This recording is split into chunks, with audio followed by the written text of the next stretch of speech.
Sergueï et Serge, deux amis qui ont déjà un peu bourlingué ensemble, en France comme sur les sommets d'Asie centrale, ont pour l'été 2013 le projet assez simple d'ouvrir une voie dans la face sud du Rhontembé.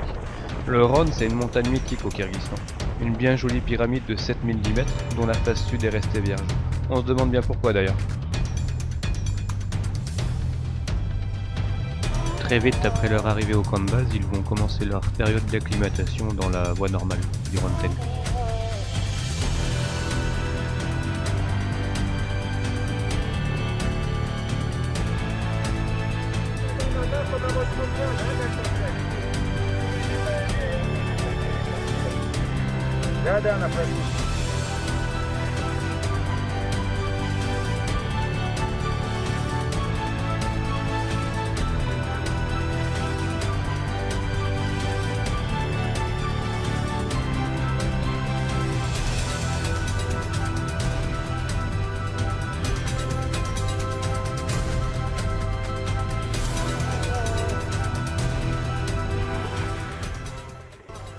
Ça s'appelle l'acclimatation. Donc, okay, a big thank you to these people who had make aspirin. Yes, because it's very useful. On est toujours durant la période d'acclimatation sur la voie normale du Rhône et là on retrouve Serge et Sergueï en direction du camp 3.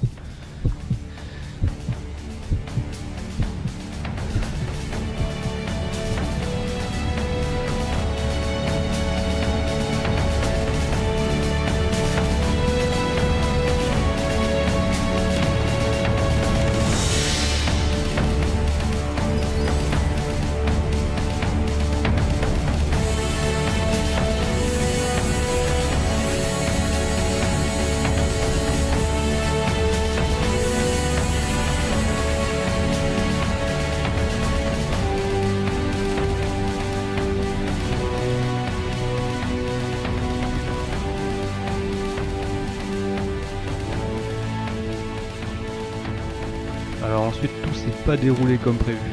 On n'a pas d'image à vous montrer, les images sont restées quelque part dans la face sud, mais Serge va vous raconter comment ça s'est passé tout ça. Bon, donc le 26, en fait, on est parti dans la face. Alors on avait une prévue météo qui nous donnait un jour de beau, 2 jours médiocres derrière et 3 jours de beau successifs après. Donc en fait, nous, notre plan, c'était pendant le jour de beau, on monte, on se cale dans une crevasse qu'on avait repérée à 5003.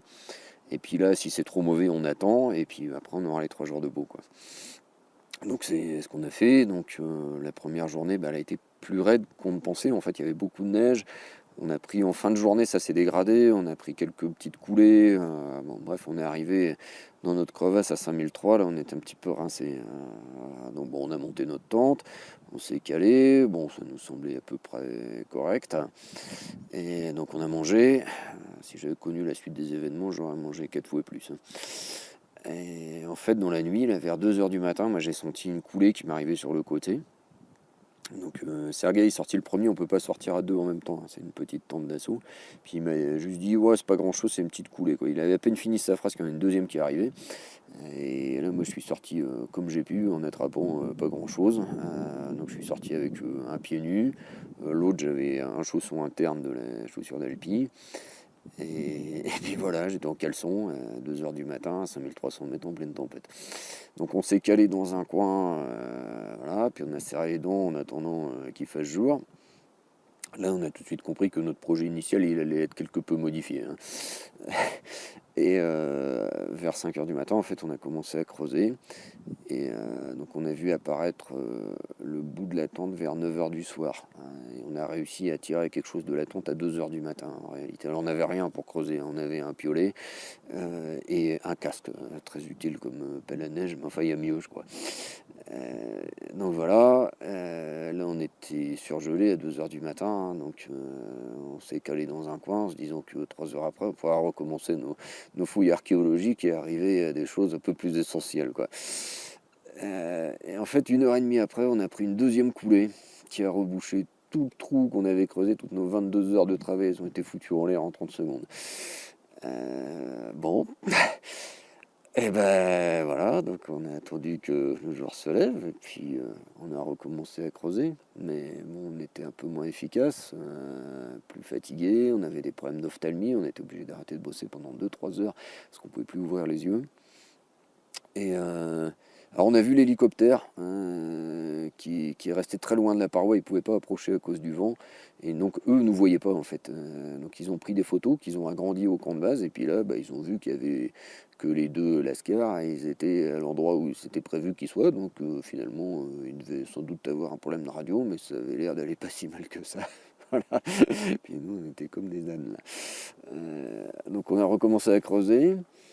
Et en fait, vers 17h30, on a pris une 3e coulée qui a à nouveau rebouché tout le trou qu'on avait creusé. Et là, donc, on a décidé qu'il fallait qu'on descende. Sinon, c'était simple, on allait crever là. Et donc, on a un peu discuté. On a décidé qu'on descendait le lendemain matin.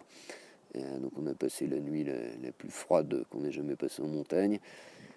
Et donc on est descendu le lendemain matin, alors on n'avait rien, on avait un piolet pour 2, on avait quelques sangles qu'on avait mises bout à bout, ça faisait 7 mètres, on n'avait pas de chaussures, on n'avait pas de crampons évidemment, donc il était hors de question qu'on redescende dans notre voie d'ascension, oui, on n'avait pas de corde pour faire de rappel,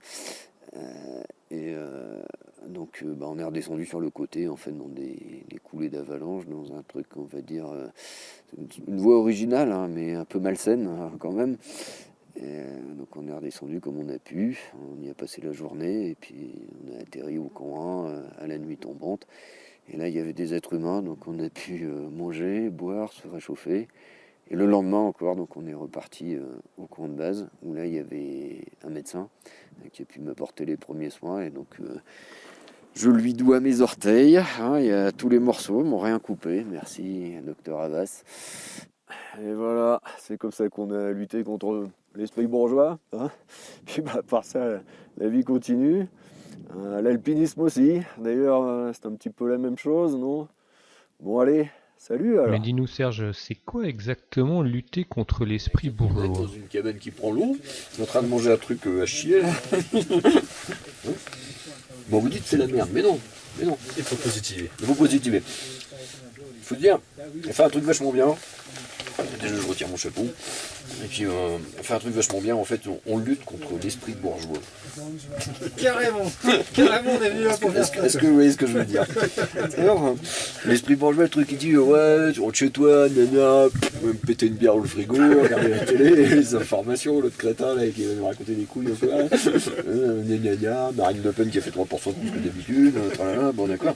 Et ben non, mais ça c'est l'esprit bourgeois, tu rentres chez toi là, voilà, ben non, ben là, tu mènes une vie héroïque. Là, tu vois, il fait un temps de merde et tout, t'es là, tu fais un super truc là, de la paella, dans la classe quand même. Bon. Et voilà, donc voilà, donc c'est héroïque. C'est du bien ça. Vous bien, c'est héroïque. Tout de suite ça, mais ouais. Le mal de crâne passe un peu mieux. Tu Le mal une de grosse crâne tarte passe là, un peu mieux. dans la neige et tout.